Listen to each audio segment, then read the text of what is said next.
At KL, we help you turn your interests into skill sets. KL deemed to be university.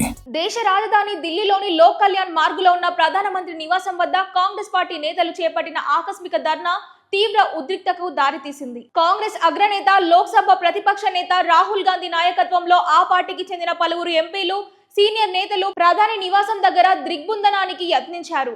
Neat అక్రమాలపై చర్యలు, ధర్మేంద్ర ప్రధాన్ రాజీనామా డిమాండ్తో పాటు అమిత్ షా కూడా విద్యార్థులపై జరిగిన దాడికి బాధ్యత తీసుకోవాలని రాహుల్ డిమాండ్ చేస్తున్నారు.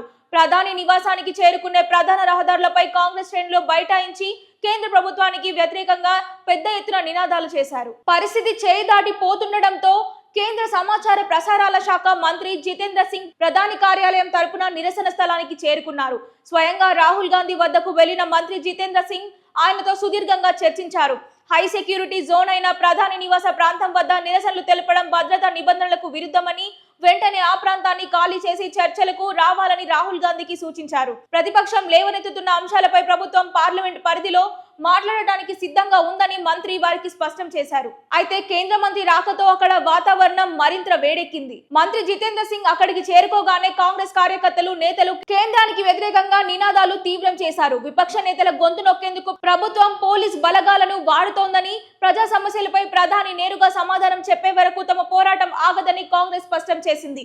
ఈ క్రమంలో ధర్నా ప్రాంతానికి భద్రతా బలగాలను భారీగా తరలించడంతో కాంగ్రెస్ శ్రేణులకు, పోలీసులకు మధ్య తోపులాట చోటు చేసుకుంది. దేశ రాజధానిలోని అత్యంత కీలకమైన ప్రాంతంలో కాంగ్రెస్ చేపట్టిన ఈ ధర్నాతో ఢిల్లీ పోలీసులు తీవ్ర అప్రమత్తమయ్యారు. ముందస్తు జాగ్రత్తగా ప్రధాని నివాసానికి వెళ్లే పరిసర ప్రాంతాల్లో ట్రాఫిక్ ను మళ్లించారు. ప్రజాస్వామ్యబద్ధంగా నిరసన తెలిపే హక్కును ప్రభుత్వం కాలరాస్తోందని కాంగ్రెస్ మండిపడుతుంది. హై సెక్యూరిటీ ప్రాంతాల్లో రాజకీయ లబ్ధి కోసమే కాంగ్రెస్ నాటకాలు ఆడుతోందని అధికారిక బీజేపీ కౌంటర్ ఇచ్చింది. పోలీసులు బలవంతంగా వారిని తరలించే అవకాశం కూడా ఉంది.